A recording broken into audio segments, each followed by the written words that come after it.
बुद्धभूमी मावसाळ्यावरून निघालेल्या धम्मसहलीतील सर्व उपासक या ठिकाणी ज्या ठिकाणी भगवंताला सिद्धार्थ गौतमाला सुजातानं खीरदान दिली त्या स्थळाला भेट देण्यासाठी आपल्या धम्मसहलीतील सर्व उपासक या ठिकाणी पोहोचलेले आहेत. आपण बघत आहोत हे सर्व उपासक आता आतमध्ये येत आहेत. याच ठिकाणी सुजाता नावाच्या भगिनीनं भगवंताला सोन्याच्या पात्रामध्ये खीरदान दिलेली आहे. या पवित्र स्थळाला भेट देण्यासाठी आपल्या धम्मसहलीतील सर्व उपासक या ठिकाणी पोहोचलेले आहेत. बघा आपल्या धम्मसहलीमध्ये बारीक पिल्लू आहे. बघा खरात साहेबांच्या हे मुलगी आहे.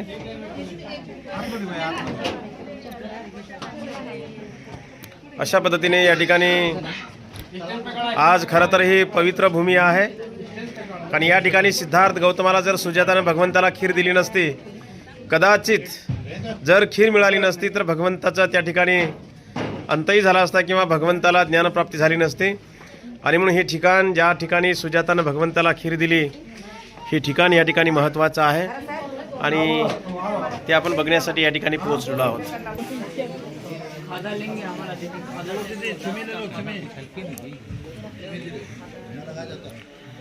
अशा पद्धतीने देश विदेशातील बौद्ध भिक्षू, धर्मगुरू, उपासक उपासिका मोठ्या प्रमाणावरती येऊन या ठिकाणी अशा पद्धतीने ध्यान करतात.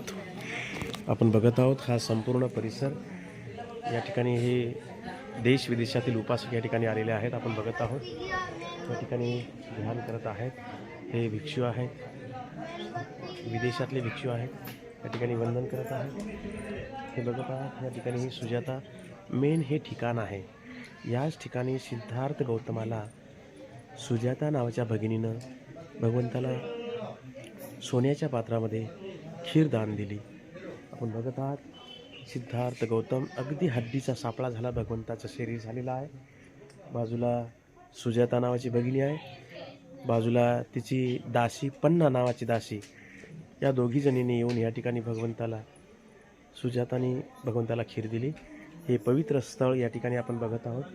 या ठिकाणी आपल्या धम्मसहलीतील उपासक या ठिकाणी पोहोचलेले आहेत. हा मोठे वृक्ष आहे, आपण बघत आहोत.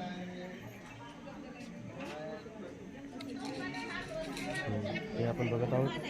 हे जे आहे हे बघा, हे सुजाता सोन्याच्या पात्रामध्ये खीर दान देताना ही भगवंताची मूर्ती आहे.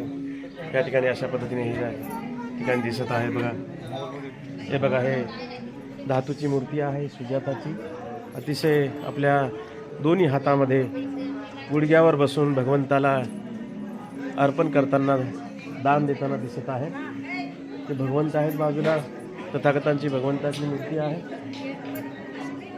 आता नवीन बसवलेली मूर्ती आहे. या अगोदर ही मूर्ती नव्हती. तर आपले सर्व उपासक या दिशेने बसलेले आहेत. बघा हे सर्व हे उपासक आहेत आपले.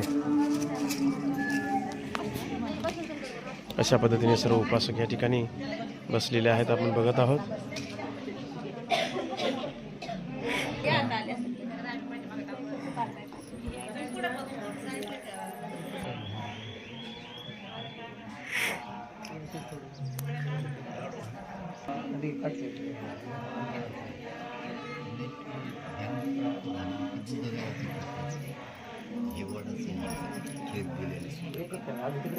मी घेतलं, सगळ्यांनी घेतलं तरी सगळी कट्या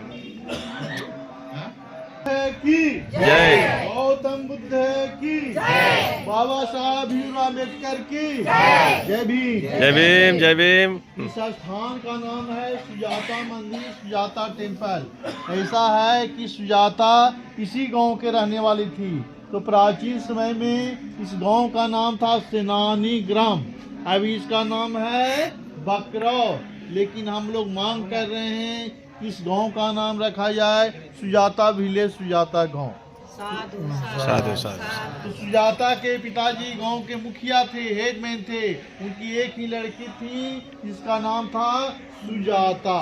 तो सुजाता के शादी के बहुत दिन हो गई थी, बच्चा वगैरह नहीं हो रहा था, तो बहुत चिंतित थी कि हमको बच्चा क्यों नहीं हो रहा है।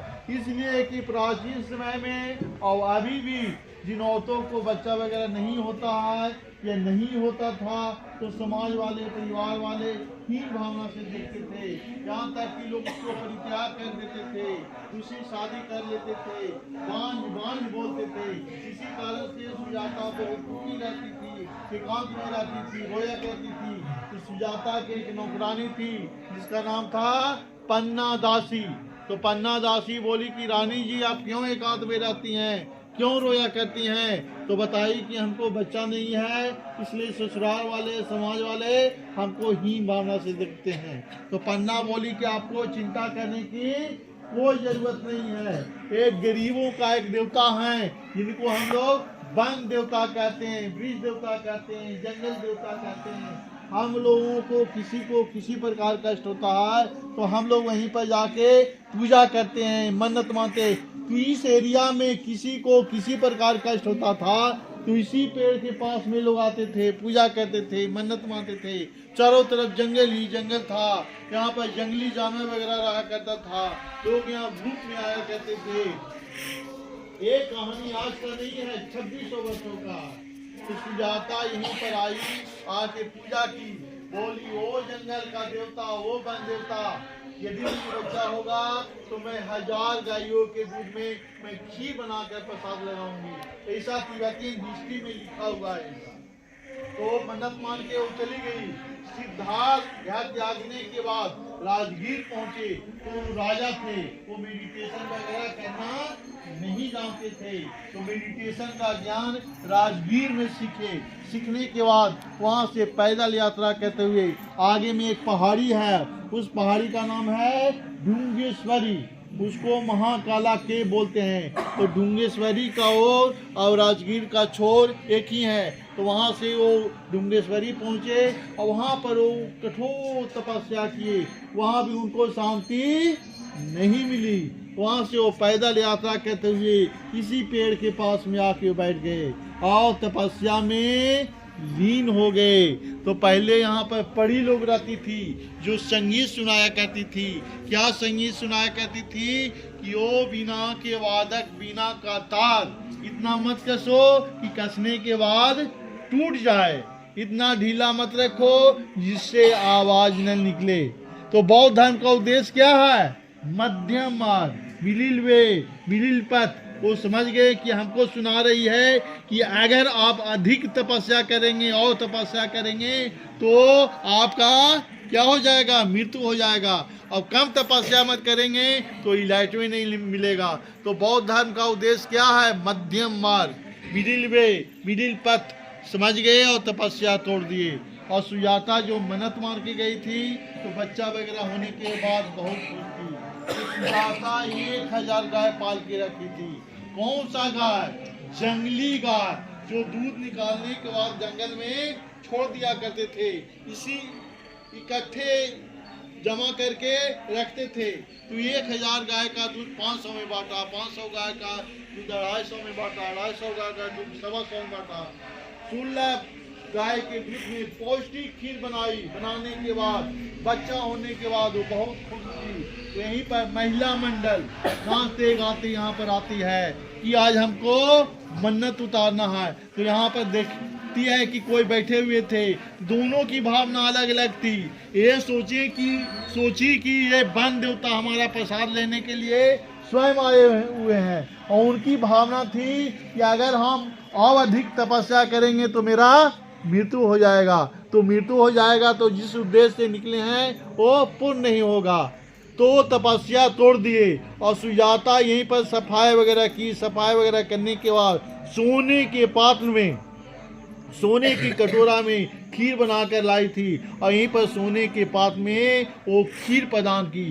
तो 49 बार में खाए, 49 टाइम्स में। तो खाने के बाद धीरे धीरे उनको शक्ति आना शुरू हो गया और पूर्ण पे शक्ति आने के बाद वो आँख खोले और बोले कि ओ सुजाता, हमको ऐसा जगह बताओ जहाँ हमको शांति मिले। मैं शांत हो चुका हूँ। तो उसमें 3 काश्यप थे। Kashyap means monk. इस स्थान का नाम है ये स्थान था नदी काश्यप का। कुबेर काश्यप का स्थान हो गया बोध गया। गया काश्यप का स्थान हो गया गया, जो अभी भी गया नाम है। तो सुजाता सोने की कटोरा में खीर पिलाई थी, तो सोने की कटोरा वापस देने लगे। तो सुजाता बोली कि दान किया हुआ वस्तु वापस नहीं लिया जाता है, तो दान स्वरूप मैं दे चुकी हूँ। तो सिद्धार्थ बोले कि मैं तो त्यागी हूँ, मैं सब कुछ त्याग चुका हूँ। मैं अपनी पत्नी को त्याग चुका हूँ, मैं अपना लड़का को त्याग चुका हूँ, मैं अपना महल को त्याग चुका हूँ, मैं सोने के पात्र में क्या करूँगा। तो सुजाता बोली कि भेंट स्वरूप एक कटोरा रख ले। रखने के बाद ये नदी जो देख रहे हैं, इस नदी का नाम है निरंजना नदी। इस नदी का नाम है महानी नदी। 3 किलोमीटर पर आगे जाके संगम हो गई है, वहां से ना पड़ गया फाल्गु नदी। तो निरंजना नदी के तट पर गए और सोने के पात नदी में छोड़े और बोले कि अगर हमको इलाइट में मिलेगा तो धारा के उल्टा दिशा में, विपरीत दिशा में हमारा कटोरा बहेगा। तो ऐसा ही हुआ, वो कटोरा उल्टा दिशा में बहते बहते चला गया। मोचलिंदा, जिसको मोचारिन कहते हैं। और इसी गांव के रहने वाले थे सोतिये, जो 7 मुट्ठी घास दिया है। शिवपट्टी घाट हुआ करता था, जो नदी के किनारे से इंदर सहाया गया है। उसके बाद बोध गया गए, बोधि उसके पास में बैठे। वैशाख पूर्णिमा के दिन ज्ञान की प्राप्ति हुआ, उसी समय से वो बुद्ध हो गए और जगह जगह बौद्ध धर्म का प्रचार करने लगे। कैसा है सर जी, 50-60 साल पहले यहाँ पर कुछ नहीं था, न बाउंड्री था, न गेट था, न हैंड। इस मंदिर के अंतर्गत गरीब बच्चों का स्कूल चलता है, अनाथ आश्रम चलता है। देखिए ये गुरुजी हमारे हैं, ये बहुत जानते हैं पहले क्या था अभी क्या है। तो जिनको जो इच्छा है सारा सती दान, बिहार सती दान अगर आप देना चाहते हैं तो दे सकते हैं, नहीं देना चाहते हैं तो ये आपका जबरदस्ती का नहीं है कि दान आपको देना ही पड़ेगा। जय भीम। जय भीम, जय भीम, जय भीम। आपके पास में जाएंगे सर जी, जिनको जो इच्छा होगा देंगे।